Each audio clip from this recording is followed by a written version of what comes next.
साथियों नमस्कार, मैं जितेंद्र और आप देख रहे हैं अपना चैनल प्रगतिशील पशुपालक। साथियों, आज हम बड़े ही महत्वपूर्ण टॉपिक पे बात करने वाले हैं। टॉपिक ये है कि पशुपालन में हम लोग लगे हुए हैं, पशुपालन कर रहे हैं और पशुपालन का उद्देश्य ये होना चाहिए कि अच्छे दूध के साथ अगर हम बढ़िया दूध का उत्पादन कर रहे हैं तो उसके साथ जो है कि हमारे जानवरों का स्वास्थ्य भी अच्छा होना चाहिए। न कि हम उनसे दूध का उत्पादन कर ले रहे हैं और उनके स्वास्थ्य की तरफ ध्यान नहीं दे रहे हैं, उनका बीसीएस डाउन होता जा रहा है। तो ऐसे में क्या होता है कि आप लंबे समय तक दूध नहीं ले पाते हैं। तो फर्स्ट चीज़ प्रायोरिटी हमें क्या देना है, हमारे जो है जानवर हैं उनका स्वास्थ्य अच्छा होना चाहिए, उनका बीसीएस अच्छा होना चाहिए, उनके स्किन पे शाइनिंग होना चाहिए। और अगर अच्छा स्वास्थ्य है तो वो जानवर अच्छा दूध देगा ही।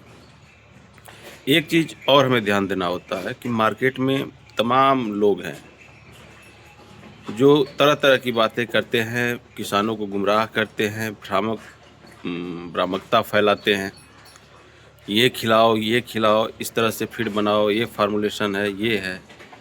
तो मैं स्पष्ट रूप से कहना चाहता हूँ कि एक छोटा किसान, मैं बोल रहा हूँ कि ठीक है भैया अपना फीड बना के आप खिलाओ, लेकिन एक छोटा किसान जो 2 गाय, 4 गाय या 1 गाय, 5 गाय रखा हुआ है और वो चाहे कि मैं सारी चीज़ अवेलेबल कर लूँ जो कि फीड में मिलाया जाता है, फीड बनाने में उसका प्रयोग किया जाता है, तो ये संभव नहीं है। क्योंकि बहुत सारी चीज़ें ऐसी होती है कि जो आसानी से उपलब्ध नहीं हो पाती है। और जो कृषि पालक फीड है मित्रों, ये एक कहा जाए तो पशुपालन को, डेयरी फार्मिंग को एक आसान बना दिया है, एक आसान राह दिखाता है किसानों को, हमारे पशुपालक भाइयों को। क्योंकि बहुत से पशुपालक भाई जुड़े हुए हैं, वो आते हैं, बोलते हैं भैया ये तो इतना आसान हो गया हम लोगों के लिए। पहले हम लोग क्या क्या जुटाते थे, चोकर, मक्का, दलिया, चुन्नी, भक्का, उसके बाद किसी न किसी कंपनी का फीड देना होता था, उसके बाद मिनरल देना होता था, कैल्शियम देते थे हम लोग।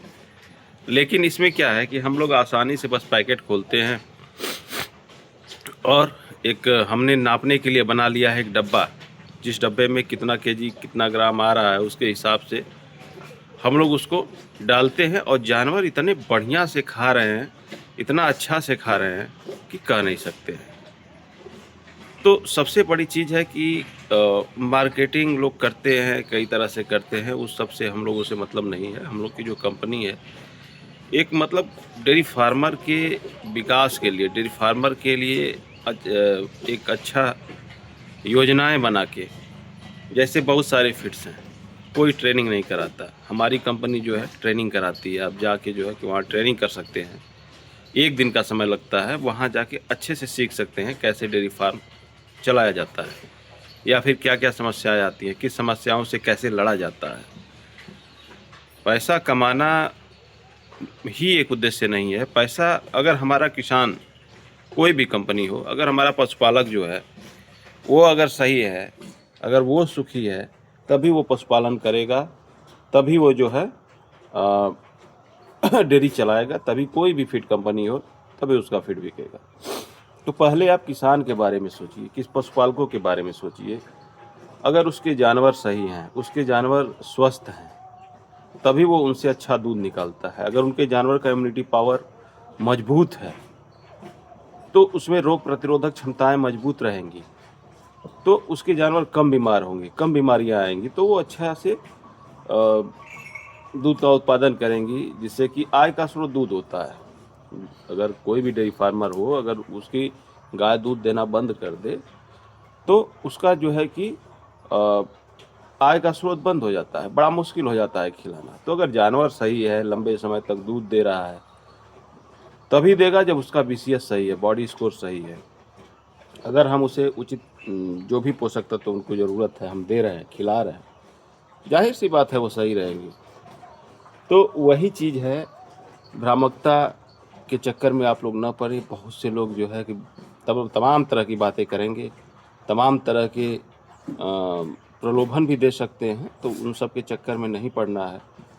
आप जो है, जो भी हमारे विश्वसनीय हैं, जो यूज कर रहे हैं, वो भी अपना फीडबैक दे रहे हैं कृषि पालक फीड के बारे में। तो आप लोग बेफ़िक्र होके एकदम खिलाइए। और लोग क्या कह रहे हैं, अफ़वाहें उड़ती रहती हैं, हाथी चलता रहता है, कुत्ते भौंकते रहते हैं, तो उन सब चीज़ों पे हमें ध्यान देने की आवश्यकता नहीं है। और सबसे बड़ी चीज़ है कि अच्छे ब्रीड के साथ अच्छा फीड जो है। और रह गई बात ब्रीड की, तो फीड तो हमें अवेलेबल हो गया है, ब्रीड पे भी हम लोग काम कर रहे हैं। बहुत से सेंटरों पे जो है कि अच्छे-अच्छे सीमन अवेलेबल भी हो गए हैं। हो सकता है आने वाले चंद ही दिनों में हमारे सेंटर पे भी सीमन जो है अवेलेबल हो जाए। तो उससे क्या होगा कि जो हमारे आस-पास के डेयरी फार्मर हैं, जो हमसे जुड़े हुए हैं, जो ब्रीड पे काम करना चाहते हैं, जो ब्रीडिंग करके अपने डेयरी फार्मिंग को आगे बढ़ाना चाहते हैं, उनके लिए एक सुनहरा अवसर हो जाए उनके लिए एक सुनहरा अवसर हो जाएगा मित्रों। और जब तक से हम लोग ब्रीड, कहा जाता है ना कि जो ब्याज होते हैं वो बछिया होती हैं। अब बछिया भी हमें कैसे तैयार करना है, महंगाई है, खर्च ज़्यादा। अगर हम, जब तक से हम अच्छी बछिया नहीं तैयार करेंगे, तब तक से जो बछिया तैयार करने में जो कास्टिंग हम लोग का लगा है वो नहीं निकल पाता है। तो अच्छे बछिया पे, अब जैसे मैं एक बछिया तैयार कर रहा हूँ, आगे वाले वीडियो में दिखाऊंगा। अभी तो लगभग 10-12 दिन की बछिया है। उसको मैं जो है कि एक बार जो है पूरा पिला देता हूँ। एक बार पिलाने का मतलब कम से कम 2 लीटर दूध सुबह, 2 लीटर दूध शाम में पी रही है। 45 रुपये रेट आ रहे हैं दूध के, कृषि पालक फीड खिलाने के बाद। अब जोड़ सकते हैं 180 रुपये का दूध जो है कि पर डे पी रही है। कम से कम 3 महीने तक उसको तो इतना पिलाऊंगा ही। उसके बाद धीरे धीरे धीरे धीरे जो है कि उसका दूध कम होगा और उसको फीड पे लाने का प्रयास होगा। तो कास्टिंग बहुत है। अगर जब तक से हम अच्छी ब्रीड पे काम नहीं करेंगे, तब तक से बछिया तैयार करना आसान नहीं होगा। वो पहले वाली बात नहीं रह गई है मित्रों। पहले क्या था कि कुछ भी घर का हरा चारा या घर का कुछ भी जो खिला के हम लोग तैयार करते थे, तो वो अगर 4 लीटर, 5 लीटर, 6 लीटर दूध दे रही है, 3 लीटर दूध दे रही है, तब पर भी लोग उसको अफोर्ड कर लेते थे। लेकिन अब जो है दिन प्रतिदिन महंगाई बहुत ज़्यादा हो रही है। सारी चीज़ों को ध्यान में रखते हुए काम करना है। और डेयरी फार्मिंग ही ऐसा बिजनेस है कि अगर आप शाम को गाय ला रहे हो, तो शाम से ही आपकी अर्निंग चालू हो जाती है। मतलब जैसे ही दूध देना वो शुरू करती है, आपके दरवाजे आके आपकी कमाई शुरू हो जाती है। बाकी कोई ऐसा बिजनेस नहीं है लगाने के बाद तमाम तरह के मन में, दिमाग में ये रहता है कि अरे यार पैसा इन्वेस्ट कर रहा हूँ, बिजनेस चलेगा नहीं चलेगा। तो उस तरह की बात नहीं है।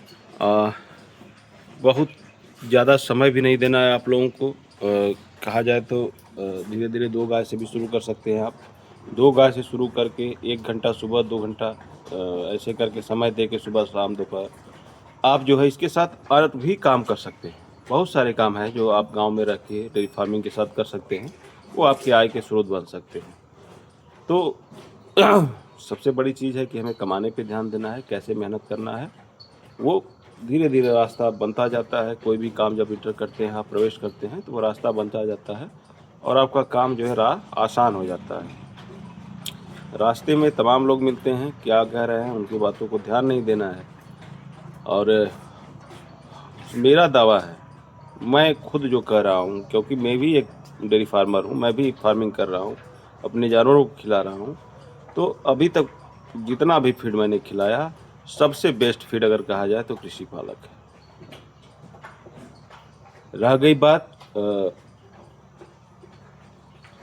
अन्य फीडों की, अन्य फीड भी हैं, सस्ते फीड हैं, क्या है उसमें अब नाम लेना उचित नहीं होगा। आप देख सकते हैं खुद कंपेयर करके, इसका भी पैकेट खोलिए, बैग खोलिए और अन्य फीडों को भी बैग खोल के आप कंपेयर कर सकते हैं कि दोनों में अंतर क्या है। उसके बाद 10 दिन उसको खिलाइए, 10 दिन इसको, उसी जानवर को। आपको अंतर और फ़र्क दोनों समझ में आ जाएगा कि आखिर कृषि पालक बेस्ट क्यों है। हम लोग किसानों के लिए काम करते हैं, पशुपालकों के लिए काम करते हैं। फीड तमाम है। बहुत से फीड ऐसे हैं, जानवर दूध दे देते हैं लेकिन उनमें रिपीट ब्रीडिंग की समस्या आ जाती है। मतलब कंसेप्शन रेट काफ़ी डाउन हो जाता है। तमाम फीड ऐसे हैं, नाम लेना उचित नहीं होगा और सारे किसान इस चीज़ से जूझ रहे हैं।